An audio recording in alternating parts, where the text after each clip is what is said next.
Hello students, good afternoon. So this is your science teacher Shifalika.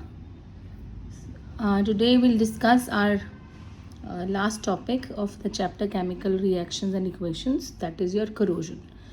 You must have heard about this term corrosion. Corrosion and rancidity, these two terms are related to the oxidation process. As in the part 6, I have explained you about oxidation and reduction. So we have two effects of oxidation. And the two effects are corrosion and another is rancidity. So almost all metals, they undergo corrosion. What is corrosion? The elements, the metals, they will react with different types of gases in the atmosphere, and then they form the oxides on their oxide layer on their surface. So basically corrosion is a surface phenomena. We can say it is that it is a surface phenomena. So whenever corrosion takes place, it will result in deterioration. Deterioration मतलब the metal will deteriorate, खराब हो जाता है metal जैसे जैसे corrosion होता है. Fine. So here we can see natural process. Corrosion is a natural process that causes transformation of pure metals to undesirable substances. Undesirable substances means that are not required. So undesirable substances when comes in contact with air or water. So whenever any metal surface will come in contact with air and water or some salts in the water, they will undergo corrosion. So we use word corrosion for all the metals, but corrosion of iron has a special name, and that is your rusting. Corrosion of iron is known as rusting. Or another definition we have, corrosion is a process of slow deterioration of metals when react with air or water.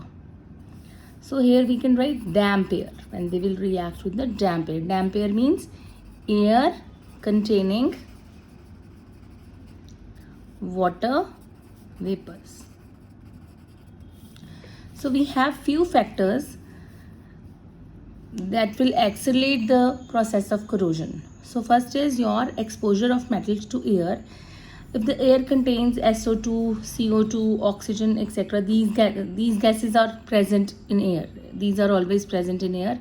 And when metals they are exposed to the air, they will react with any one of the gas and they will form different products. Like if we talk about copper reacts with carbon dioxide in the air and it will form copper carbonate. So in this way, different metals, they will react with different gases present in the air. Then you have exposure of metals to the moisture. Moisture is that air which contains water vapors. Then presence of impurities in the form of salt. So if the water contains salt, then the rate of corrosion will increase. It increases the rate of corrosion. If the temperature rises, that will also increase the rate of corrosion. Corrosion का rate जो बढ़ जाएगा, जल्दी corrosion होना शुरू हो जाएगा. And then your presence of acid in the atmosphere, it will also accelerate. Accelerate means speed up the process of corrosion. Fine. So these are some factors on which your corrosion depends. Suppose if we have low temperature, it means the rate of corrosion will decrease. So these are some factors on which corrosion depends. Then I told you what is corrosion of iron called, that is your rusting. Fine. So what is the definition of rusting that you can write in your exams? The slow conversion of iron into hydrated ferric oxide. What is hydrated ferric oxide? That is Fe2O3.XH2O in presence of moisture and air is called rusting. Now you must be wondering why ma'am has written X over here. This X means it can be number of molecules. It can be any number of molecules. That depends in what type of environment corrosion has taken place. Because we have different regions, and in different regions we have different amount of water vapors. So this X, number of X depends upon the presence of water molecules in the air. How much water molecules are there in the air? Fine. So next is, what is rust? That powdery substance जब जंग लग जाता है, we got that brown colored powder coming out of the iron objects. So that brown colored powder is your rust. So flaky non-sticky brown powder formed on the surface of iron when it is exposed to air. That is your rust. Then we have, I told you the formula Fe2O3.XH2O, and I explained you why that the number of X can be different in different areas depending upon the number of or amount of water vapors present in the air. Okay, so some more examples we have. Your silver articles, that was the example of iron. Now the silver articles, they look whitish in color or they are silverish in color. So when they react with sulfur in air, it will form black coating on the silver ornaments. So you must have observed that when you bring a new ornament made up of silver, it looks white or it looks it looks silverish in color or whitish color.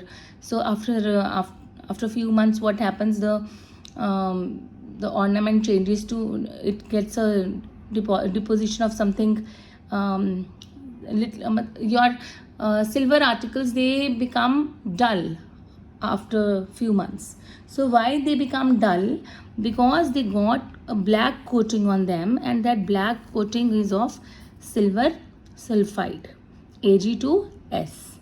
Similarly, when we bring anything made up of copper, it looks brownish in color, and after a few days you'll see some green coating comes on the surface of the copper. Why it happens so? So your copper, it reacts with carbon dioxide present in the air, and when it will react with carbon dioxide present in the air, it will form green coating. And then that green coating is what? It is a mixture of what? It is a mixture of basic copper carbonate. This is what? This is basic copper carbonate and copper hydroxide.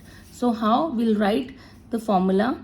CuCO3 dot CuOH whole twice. So this is what? Green coating that is present on the surface of the copper after the process of corrosion. Okay, next is, I told you that we have two types of effects. The effects that are caused by the oxidation process. So corrosion was also oxidation process. Similarly, your rancidity is oxidation process. So whenever oxidation of fats and oils takes place, what happens? Your food or your food items, they give you unpleasant smell, and the taste also changes. The taste will also become unpleasant. तो खाना जब आपका खराब हो जाता है, basically that is rancid food. So why it got spoiled? Because of rancidity. And what is rancidity? It is a condition produced by aerial oxidation of fats and oils in foods, resulting in unpleasant smell, and taste is called rancidity. So we have some preventive measures. How can we prevent rancidity? One is, it can be prevented by adding antioxidants. So from the name, you can you can understand by the name. Anti means against, oxidant means oxidation. So anything that is against oxidation is known as antioxidant. Fine. So it is a substance, I have also written here, it's a substance which prevents oxidation. So what is there which will be against your oxidation process? Obviously your reducing agents, they are your antioxidants. So we have two examples here, BHA and BHT, butylated hydroxyanisole and butylated hydroxytoluene. These are two types of antioxidants which can be used to prevent rancidity of the foods containing fats and oils. Then by packaging the fat or oil containing foods in nitrogen gas, Why so? Because nitrogen gas is an inert gas. Inert means it is unreactive. It will not react with any other gas. So it is an inert gas and it surrounds the food items and it does not allow oxygen to enter and cause oxidation. So sometimes you will get a question, give reason. The manufacturers of potato chips fill the plastic bags containing chips with nitrogen to prevent rancidity. So what would be your answer? It should be your nitrogen gas is inert gas and it surrounds the food items and does not allow to enter and cause oxidation. Done.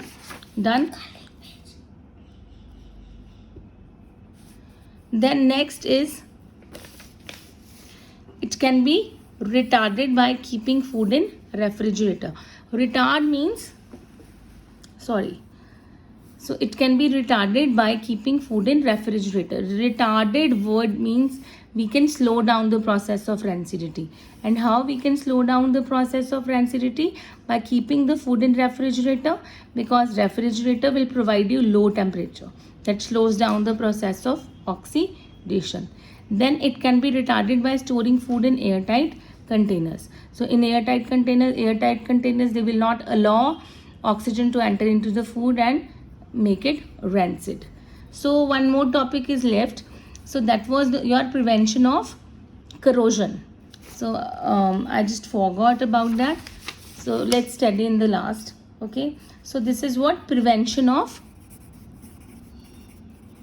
corrosion, that how corrosion can be prevented. It can be prevented by painting. We can paint the objects. Those are made up of metals or the iron objects. So we can apply grease or oil in the machines which are made up of iron. Fine. So one process is galvanization.